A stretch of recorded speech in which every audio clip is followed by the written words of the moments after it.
7 Expo 2025 e a TV Unesp novamente participando aqui da cobertura do evento, gravando programas para a nossa programação, para que você possa conhecer um pouco mais dos bastidores e da engenharia de televisão, principalmente neste ano que a gente implanta, né, no Brasil a TV 3.0. Hoje temos o prazer de receber aqui no Estúdio 7 o professor Fernando Moreira, que vai falar um pouquinho para a gente do painel que ele coordenou, que é exatamente sobre inteligência artificial, sobre os novos prompts. Fernando, fala um pouco mais do seu painel. Se apresente, por favor. Bem, primeiro agradecer aqui pelo convite, por estar aqui com vocês, né? E, na verdade, foi um painel muito interessante, não é só porque eu estava mediando, mas é um painel onde a gente falou da importância do uso da inteligência artificial dentro do fluxo real de produção, né, de uma emissora de TV, de uma produtora, né, ou seja, dentro do fluxo de produção de conteúdo audiovisual, indo desde a questão do apoio mesmo, né, com uma ferramenta que foi o Genius da Globo, que foi apresentado, que é uma ferramenta que foi criada para ajudar na produção de texto, na redução de vídeos, na busca de vídeos já com características específicas, um monte de coisa, até ferramentas, né, de apoio, como a Adobe apresentou umas ferramentas, algumas que a gente já conhece, algumas aí que estão chegando. E o mais legal foi ver, né, o Eduardo Calvetti e o Delson Porto, que são realizadores. Mas são realizadores assim de um nível que é nível Clio, né? É nível grandes, com grandes prêmios, né? Porque o Calvetti faz as vinhetas, trabalha na equipe das vinhetas da Globo, e o Porto também apresenta, tem muito material independente, mas em festivais internacionais, né? Com premiação em festivais internacionais, tudo.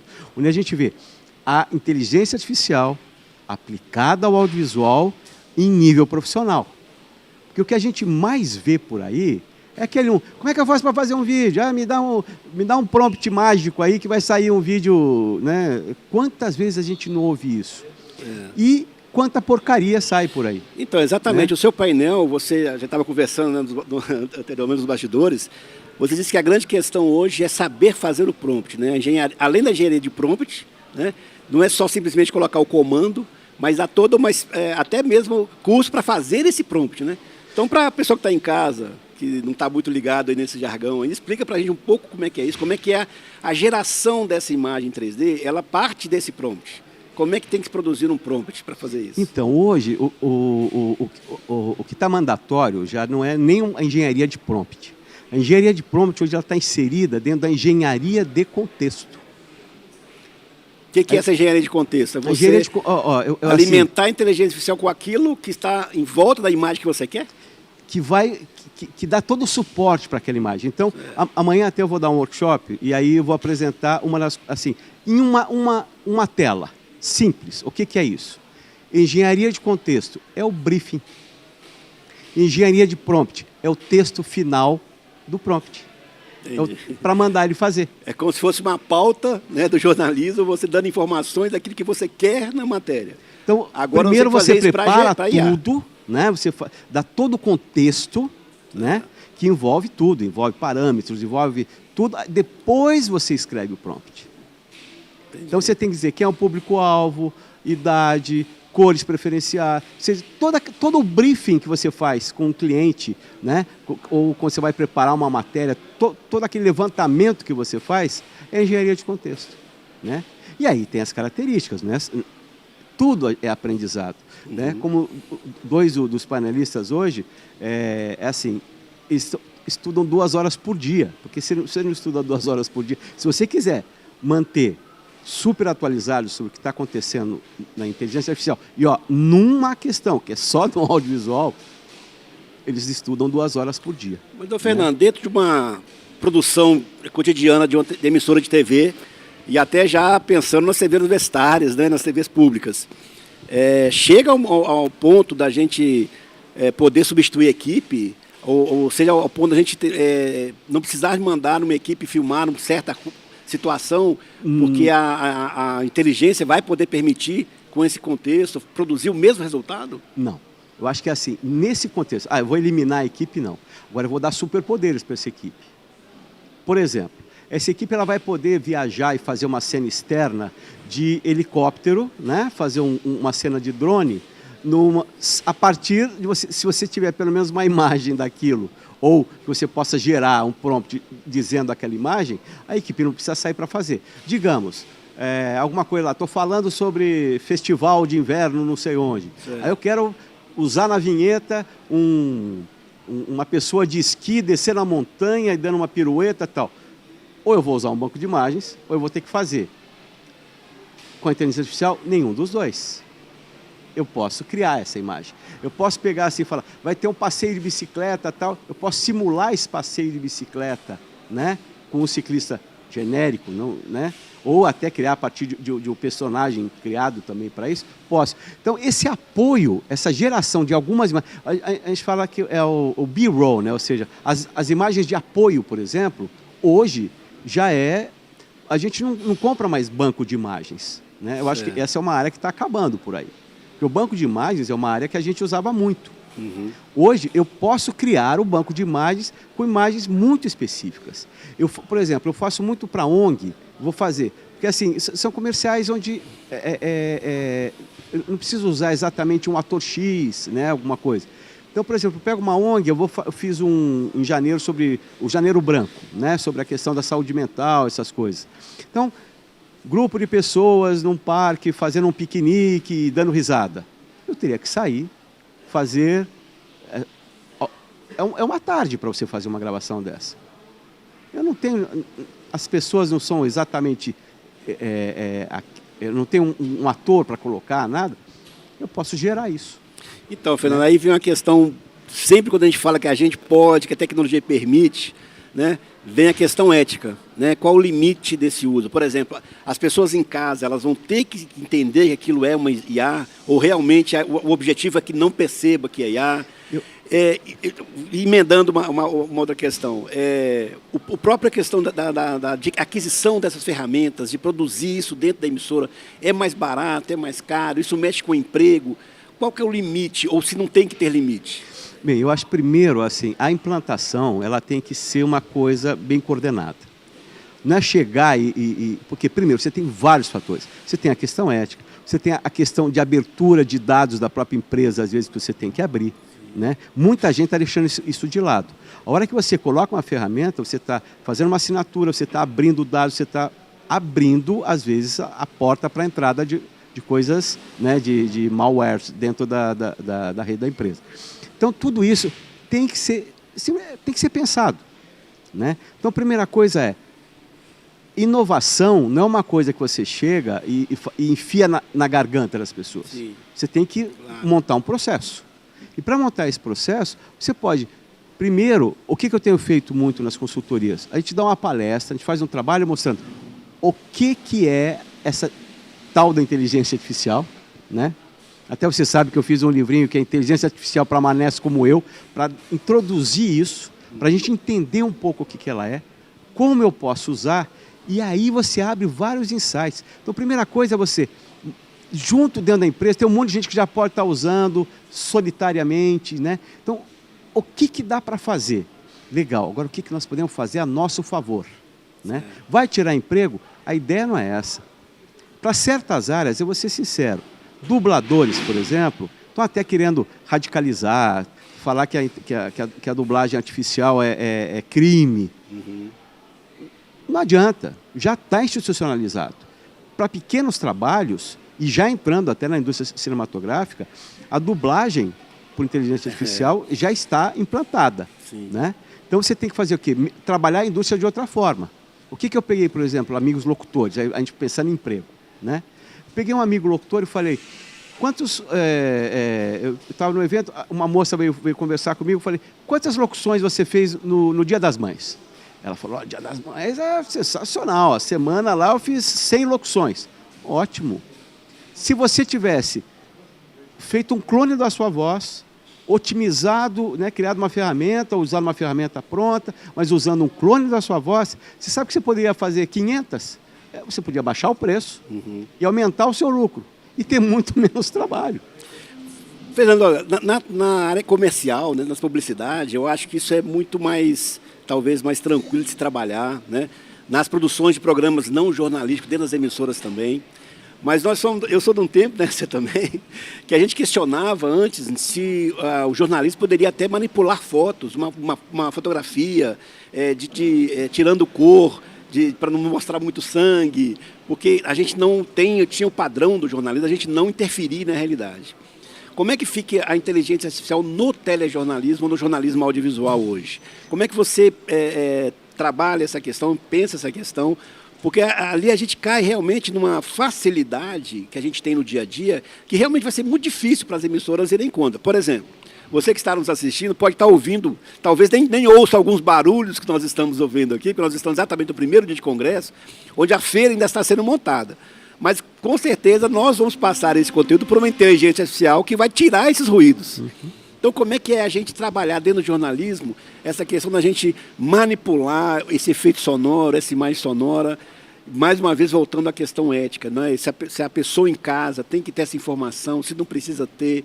No telejornalismo não é mais difícil trabalhar essa questão? Eu acho que, primeira coisa, a própria regulação vai colocar muita coisa disso. Mas enquanto ela não sai, eu uso a inteligência artificial? Eu uso sim.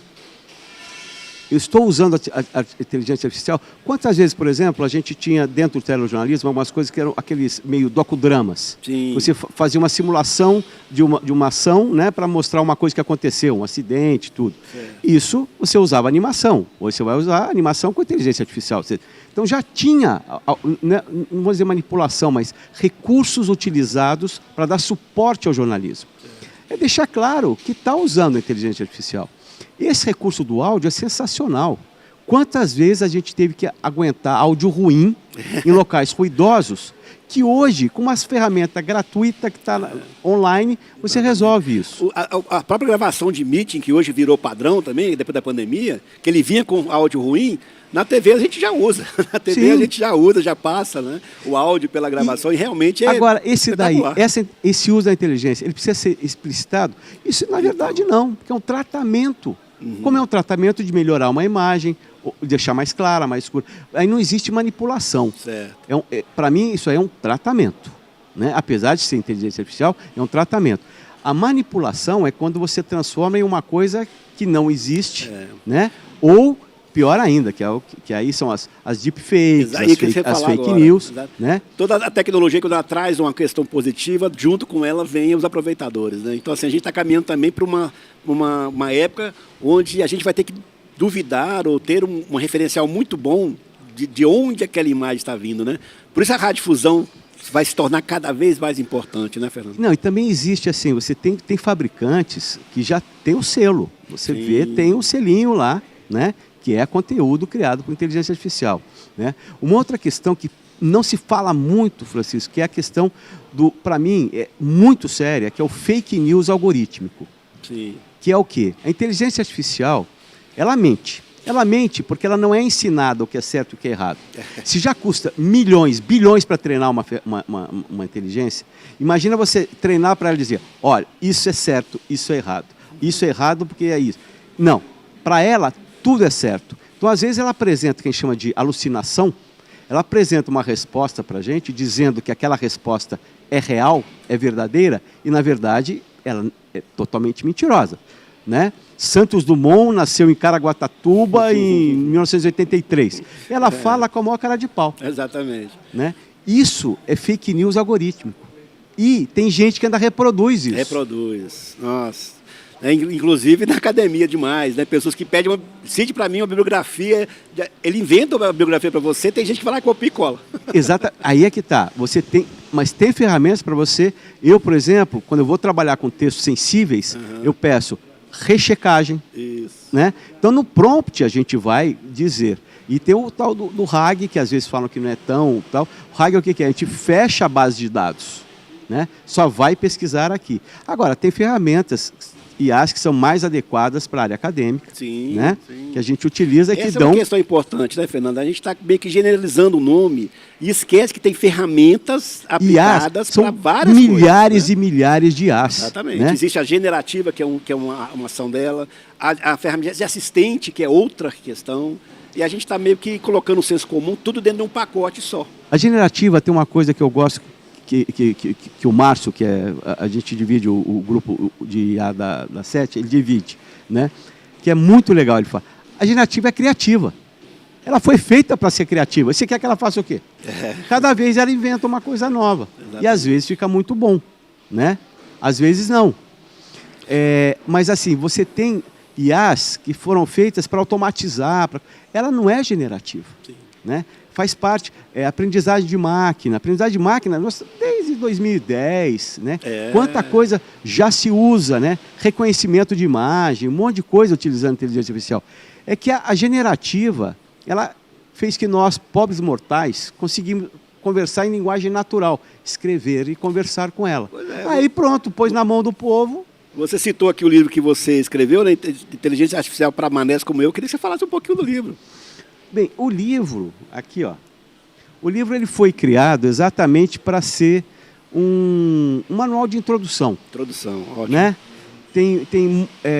Eu tenho gostado muito assim que tem pai usando com os filhos, né? Professor usando com os alunos, sim. Pessoa da 55 mais, né?